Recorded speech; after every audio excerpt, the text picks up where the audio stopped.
kulanti wacan wanaagsan daawada meel kasta ku sugantihiinba ku soo dhawaada barnaamijkeena amuuraha caalamka. barnaamijka usbuucani waxaynu ku soo qaadan doonaa nuxurka dahsoon ee dagaalka argagixisada. I have a message for our military. Be ready. oo ah guluf dagaalo caan baxay 20kii sano ee la soo dhaafay. ugaarsiga hawlgalladiisuna ay si dahsoon uga socdaan caalamka. bilowga 2005 ayaan ku biiray al-qaacida. إلى القاعدة. waxaan amray in al-qaacida loo adeegsado hubka culus. To use lethal force against Al-Qaeda. intii ay socotay xoraadan qarsoodiga labada dhinacba waxay sameeyeen khaladaad waaweyn. marag fur laga helay labada dhinacba tani waa sheekada dagaalkaas. Everything changed. Nothing will ever be the same.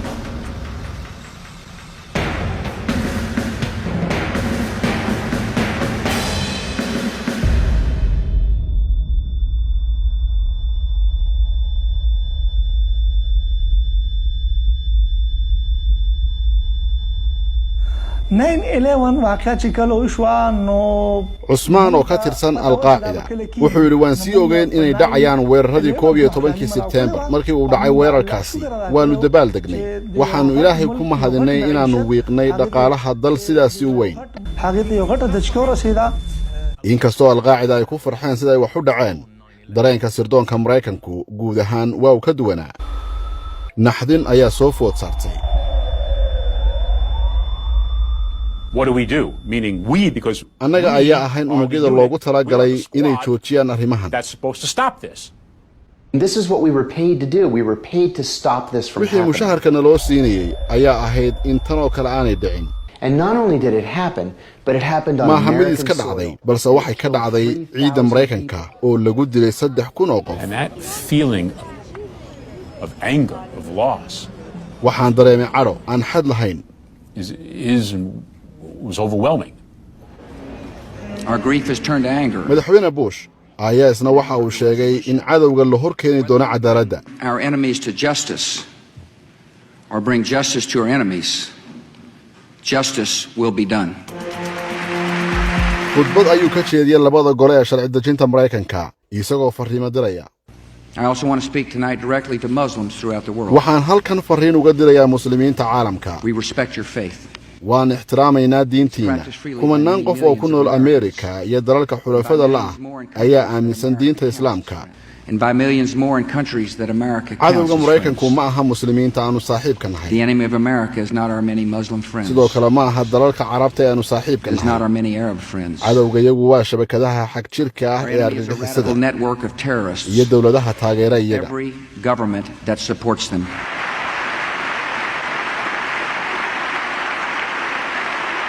Bush waa uu sii waday hadalkiisa waxaana uu yidhi Americans are asking, dadka reer Mareykan ayaa isweydiinaya how will we fight and win this sideen war? uga guulaysan karnaa dagaalka argagixisada. We will direct every resource waxaanu at our adeegsan command, doonaa wax kasta oo gacantayada ku jira. every means of diplomacy, hab kasta oo every diblomaasiyadeed tool of intelligence, qalab kasta oo every sirdoon instrument of law enforcement, hab kasta oo ciidan every financial influence, saamayn kasta oo and dhaqaale every necessary weapon of iyo nooc war kasta oo hub ah oo aan looga maarmi karin To the dagaalka disruption si aanu u joojinno and to the defeat ugana adkaano of the global terror network. shabakadaha argagixisada Our adduunka. response involves far more than instant retaliation. sidoo kale Bush waxa uu sheegay in Mareykanku aanu filanaynin hal dagaal Americans should not expect one battle, balse uu kicinayo olole dagaal oo baahsan oo aan hore loo arag. unlike any other we have ever seen. waxa uu noqon karaa mid toos ah It may include dramatic oo duqeymihiisa strikes tiifiyada laga daawan visible karo on TV iyo hawlgalla dahsoon. and covert operations.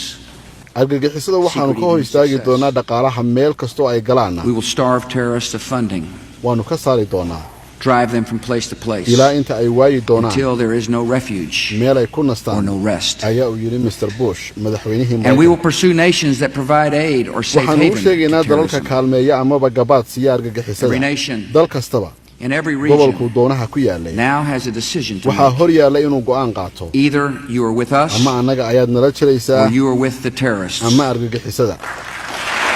wixii markaasi ka dambeeyay wadamada caalamku waxay ku daba fayleen Mareykanka waxaana dal waliba uu samaystay unugyo ciidan oo u gaara la dagaalanka argagixisada iyagoo markaasi la jaan qaadaya barnaamijyada iyo mashaariicda Mareykanku uu maalgeliyo ee markaasi ku aadan la dagaalanka argagixisada.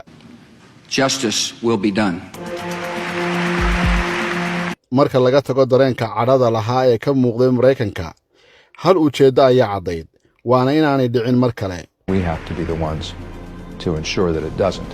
6 maalmood kadib weerarkii September 11 madaxweyne Bush wuxuu saxiixay dikreeto awood aan hore loo arag siinaysa hay'adda sirdoonka Mareykanka ee CIA. Removed many of the restraints that waxaana ka mid ahaa in dabarrada sharci laga furo xubnaha sirdoonka. Al-Qaeda as an organization. Legal authority to kill the Al-Qaeda leadership. iyo in la dili karo qofka lagu tuhmo argagixisada oo iyadana la fasaxay. I can hear you, and the people who knock these buildings down will hear all of us soon. Mareykanku wixii markaasi ka dambeeyay dagaal ballaaran ayuu gacmaha u xaytay. Su'aashuna waxay ahayd sidee lagu soo qaban karaa. It's uniquely difficult to way adag tahay inaad ugaarsato urur argagixisa. waxaad raadinaysaa dad halisa. a handful of individuals waxaad raadinaysaa hub yar. gebi ahaan habdhaqankii bartilmaameedka sirdoonkuna wuu isbedelay. The whole nature of the intelligence target changes. jawaabta CIA waxay noqotay in bartilmaameedkooda ay ka bilaabaan taleefannada shacabku ay adeegsadaan iyo taleefannada kale ee dayax-gacmeedka ku shaqeeya iyo shabakadaha internetka. wixii ka dambeeyay 11 September dhaqdhaqaaqa Al-Qaacida waxay afduubeen adeegsiga qalabka isgaarsiinta kadib markii ay isticmaaleen xubnahoodu. dowladda Mareykankuna si ay u hesho xogtooda waxay soo dhex gashay shabakadaha isgaarsiinta shacabka. waxa ay tuhmeen hogaaminta Al-Qaacida isgaarsiinta aanay ka maarmi karin marka ay wada xiriirayaan. Vulnerabilities in an organization to see if you can get to their leadership. For them to run the organization, they've got to talk to each other. How do they do it, and how do we get in?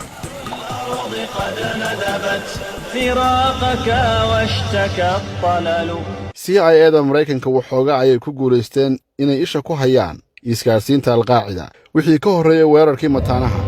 In 93 and 94 1993 ilaa 95 Al-Qaeda, including bin Laden, was very much on a learning curve. Osama bin Laden iyo xubno kale waxay ku jireen liiska dadka uu Mareykanku yaqaano khadkooda isgaarsiinta.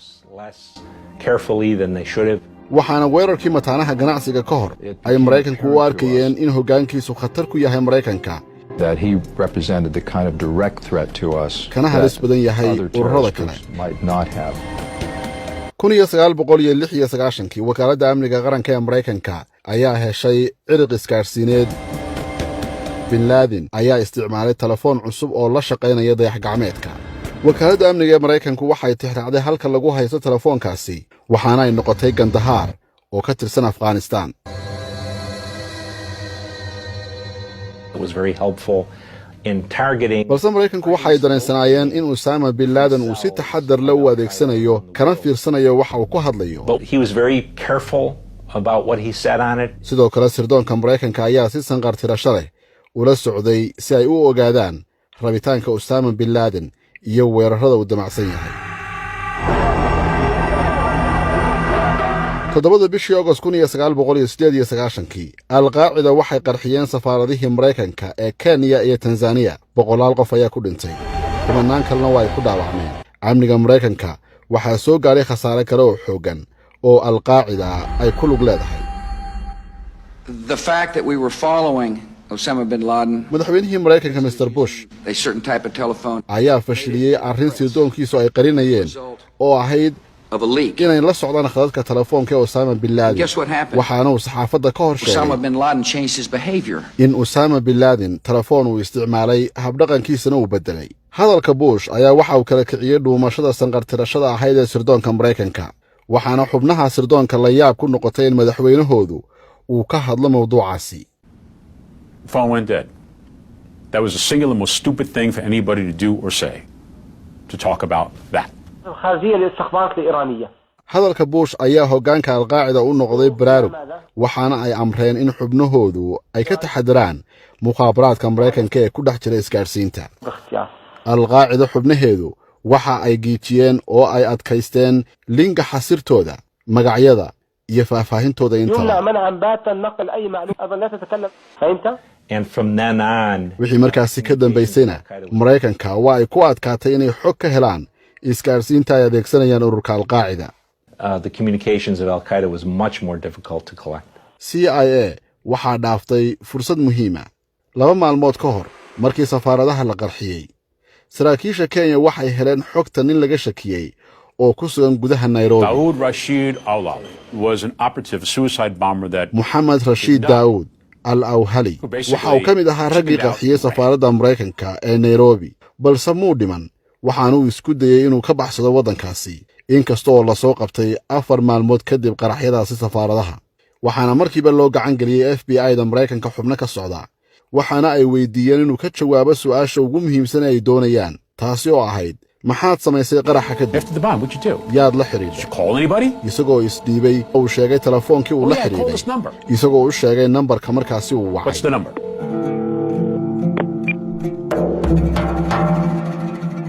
laanta amniga qaranka Mareykanka ayaa tixraacday telefoonkaasi waxaana uu ku biyo shubtay magaalada Sanca ee caasimadda Yemen xiriirkaasina waxa uu ku arooray nin in badan Mareykanku ay ku raad joogeen Ahmed Al-Hada Ahmed Al-Hada waxa uu ahaa ninka ilaaliya telefoonada sirta ah ee ururka Al-Qaacida gurigiisa Sanca waxa yaalay mishiinka saldhigga u ah isdhaafsiga telefoonadaasi It's like terrorist calling central. It's your central hub of communication. Sirdoonka Mareykanka oo isticmaalaya farsamo yaqaan rayid oo ku sugan waddanka Yemen ayaa waxa loo talaalay oo ay dhex galeen khadka telefoon ee gurigaasi yaalay telefoonada halkaasi maraya muddo dheer oo ay ku dhex jireen waxa khadkaasi inta ugu badan isticmaalaya 2 nambar oo midka koobaad uu yahay Falastiini da'yar Abu Subayda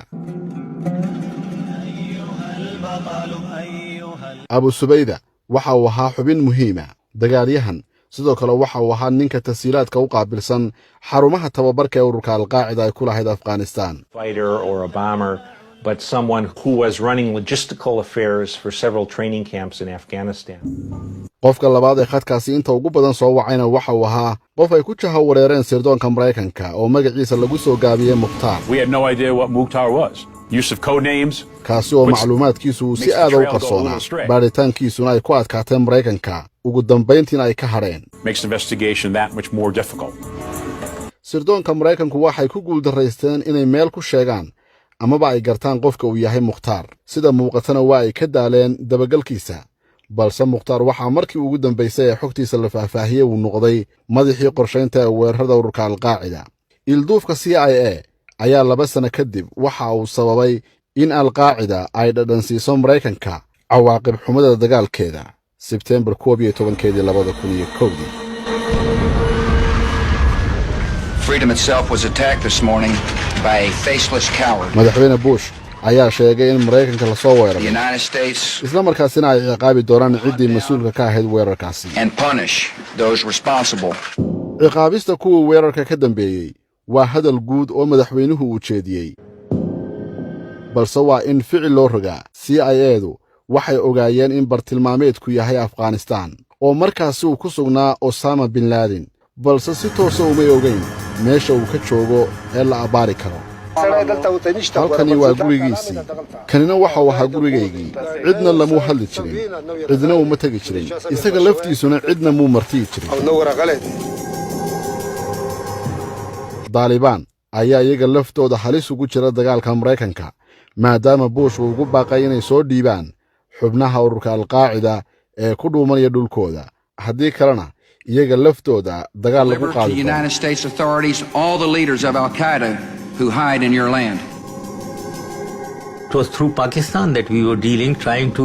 madaxweynihii Pakistan Pervez Musharraf ayaa isku dayay in hogaamiyihii ururka Taliban Mullah Umar inuu ku qanciyay in Osama bin Laden uu soo gacan geliyo ama uu meesha ka saaro If there is no evidence and proof, balse saraakiishii Taliban waxay istaageen mowqif ah haddii aan caddayn buuxda lahaynin suuragal inaanay ahayn inay soo dhiibaan Osama to give Osama bin Laden without any proof.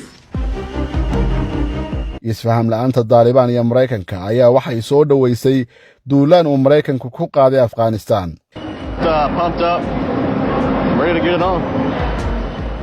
CIA ayaa waxay isku dayday fursaddii ugu dambeysay ee wadaxaajoodka waxaana ay xiriir qarsoodiya la sameeyeen ninkii labaad ee hogaaminta Taliban Mullah Osmani.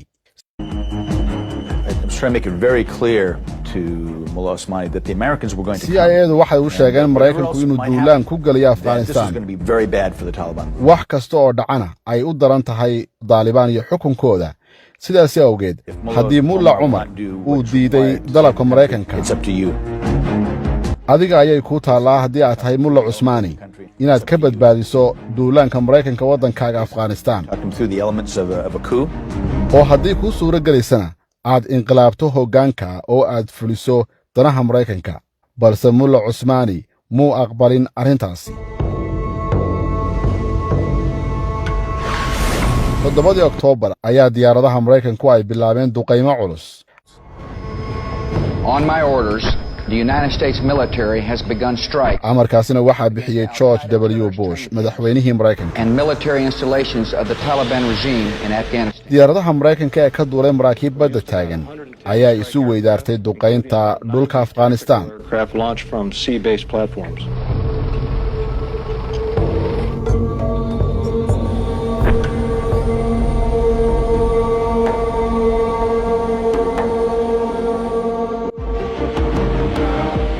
madaxdii ururka Al-Qaacida oo ku sugnaa Jalalabad ayaa halkaasi isaga baxay, waxaana ay galeen buuraha Tora Bora oo ku dhow xuduudda Pakistan iyo Afghanistan.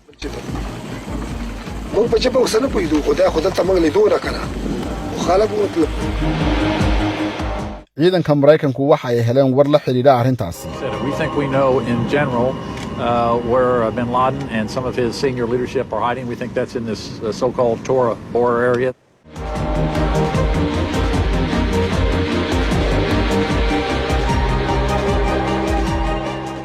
Osama bin Laden waxa uu muujiyey in aanay sahlanayn qabashadiisu. buuraha Tora Bora kubay cusbayn Osama bin Laden waa halkii isagoo ka tirsan Afghan mujaahidiin uu dagaalka kula galay midowgii Soofiyeedka.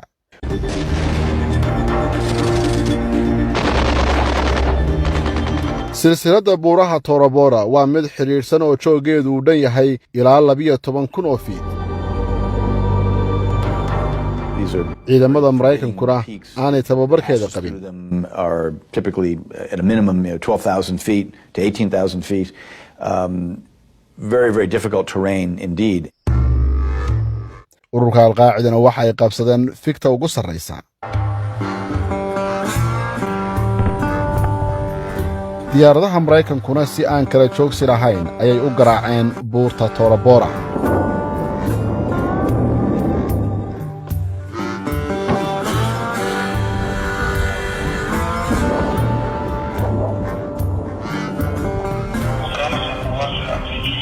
cod uu duubay Osama bin Laden ayaa uu ku sheegay in diyaaradaha Maraykanku ay ku garaaceen bambooyin aad u culus oo casri ah.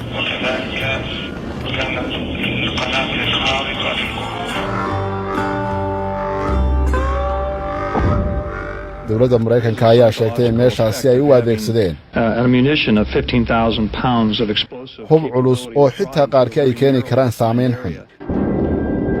The reverberation effect that goes up in those caves should have some kind of negative effect. The other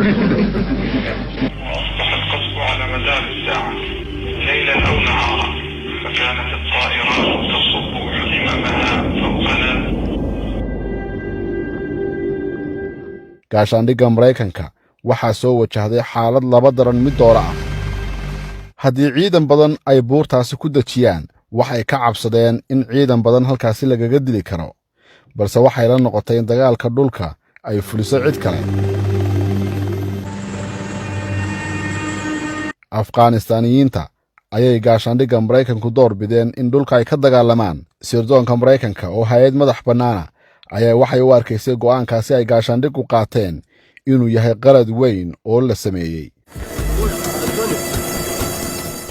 waayo hogaamiye kooxeedyada waddankaasi Afghanistan ee dagaalkaasi loo xil saaray waxaa ku jira qaar aan la aamini karin oo xiriir la leh Osama. One of them turned out to be someone bin Laden had fought alongside of. ninkan ka tirsan CIA-da waxa uu yidhi Osama waxay u arkayeen nin abaal ku leh oo la galay dagaalkii ka dhanka ahaa midowga Soofiyeedku markii uu soo galay Afghanistan. The Soviets. sidaas awgeed ma dhici karin inay dilaan amaba ay soo qabtaan nin ay geesi u arkaan. They're not going to destroy somebody they regard as a hero. sarkaalkan ka tirsan gaashaandhigga Maraykanka ayaa ka soo hor jeeda doodaasi CIA-da waxa uu difaacaya iskaashiga maleeshiyaadka Afghanistan. So we will intend at this point to continue to work with these opposition leaders. Maraykanku wuxuu haystay awood kale waana Pakistan iyo madaxweyne Pervez Musharraf. Markii uu dhacay weerarkii mataanaha 11 Sebtembar, Bush wuxuu ka dalbaday inuu kala shaqeeyo dagaalka argagixisada. Iminkana waxaa Maraykanka ay ku heshiiyeen Pervez Musharraf inuu ka caawiyo duulaanka Tora Bora. Brigade Asad Munir oo ka tirsan sirdoonka militariga Pakistan waxa uu yiri Al-Qaeda terrorists waxaana loo xil saaray inaan tixraacno iskaarsiinta argagixisada isla markaasina aan ka ilaalino inay xadka Pakistan soo gudbaan and stop their entry into Pakistan. Pakistan military moved up to positions high up in the militariga Pakistan ayaa la dhoobay xuduudda si ay u qabtaan dagaalyahan kasta oo ka soo baxa buurta Tora Bora. ilaalinta boqolaal mayl oo ku dhararan xadka ilaalintiisu waa hawl adag oo halisteeda leh. USSR with their Mahmoud Shah waxa uu yiri midowga Sofiyeedka oo awood sare lahaa they could not seal this border. waa ay ku adkaatay inay xidhaan xadkaasi Tora Bora. For that you need armies of 2-3 countries. si baaritaan loogu sameeyo Tora Bora waxaad u baahan tahay ciidamo ka socda 2 ilaa 3 wadan. Maraykanka ayaa ka shakiyay daacadnimada hogaamiye kooxeedada Afghanistan oo ay soo baxeen weerar sheegaya inay laaluush qaateen si ay hogaamiyaasha ururka Al-Qaacida ugu ogolaadaan inay ka baxaan Tora Bora. So we suspect that has in fact been happening. hawshu ma noqonin sida ay filayeen gaashaandhigga Maraykanku maalmuhuna way soconayaan waxna lama qaban xitaa qof ka tirsan Al-Qaacida. Once it went on for a day and then 2 days and then 3 days and then a week and then 10 days. I think with every passing day we were pretty sure that they weren't going to be able to get him. bartamaha December usbuucyo duqeyn culus ay dhacday sida sirdoonka Maraykanku ay qiyaasayeen xubnaha badankoodu koonfur ayay uga tallaabeen xuduudda Tora Bora iyagoo ku baxay dhinaca magaalada Barachinar oo ku taala Pakistan iyadoo qaar la dilay kuwa kalena la qabtay.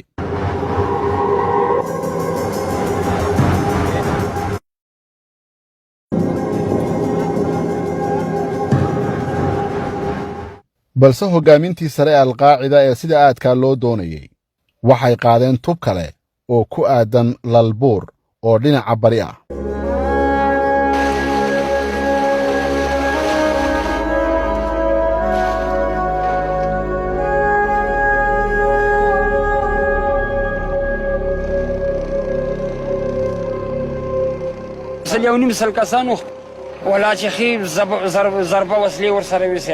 nin ka mid ah dadka deegaanka Lalbur oo arkay kolonyada hogaamiyaasha Al-Qaacida waxa uu yiri waxay ahaayeen 150 xubnood oo aad u hubaysan waxa ka muuqday dhooba iyo boob waxaanu garanay inay ka mid yihiin kuwii ka dagaalamaya Tora Bora. markii ay yimaadeen halkan dadka deegaanka ayaa naga dalbaday inaanu ka tallaabino webiga waanu tallaabinay waxaana ay ka haysteen gaadiidkooda.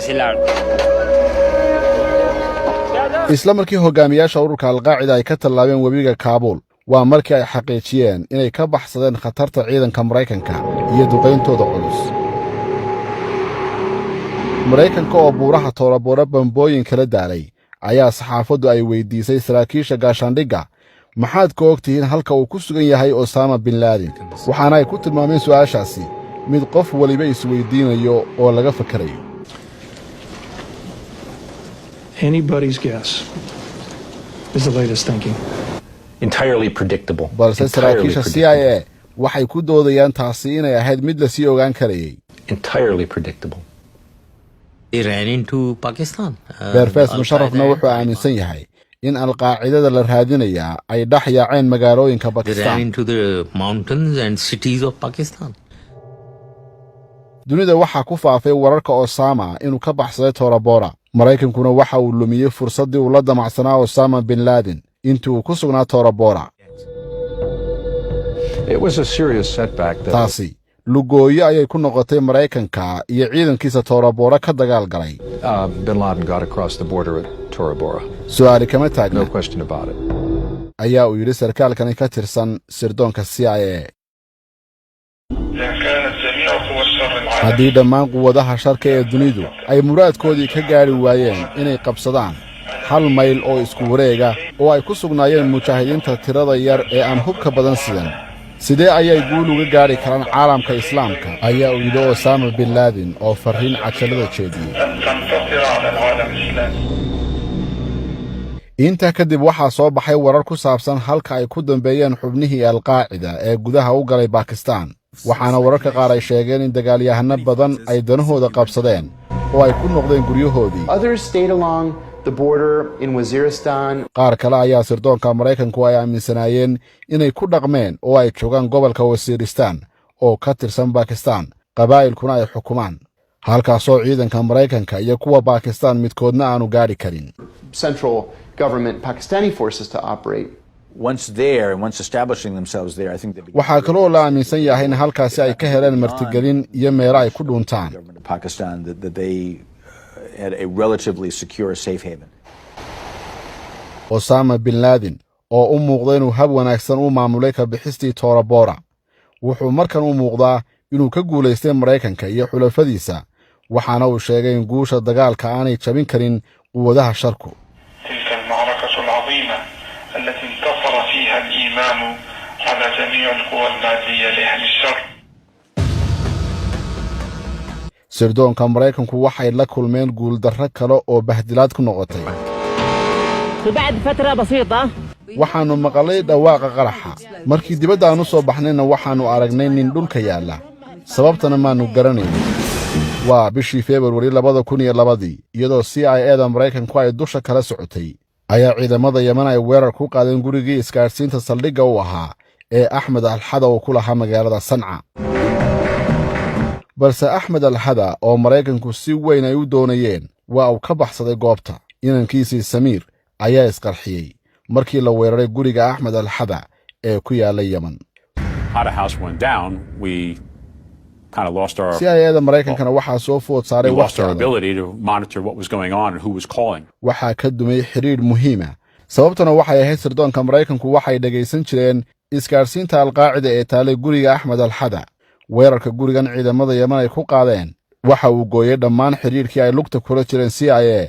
taasina waxay keentay hogaamiyaashii al-Qaacida in warkooda la waayo. taasina waxay faa'iido u noqotay Osama bin Laden oo ay yaraatay halista in la soo tixraaco isgaarsiintiisa. daawadan intaasi waxaanu ku soo koobaynaa qaybta koobaad ee barnaamijkaasi ku saabsan dagaalka sirdoonka. qaybaha dambe ayaanu ku ogaan doonaa halka CIA-du ay mar labaad ka soo dhexgeli doonto isgaarsiinta al-Qaacida ee ka go'day.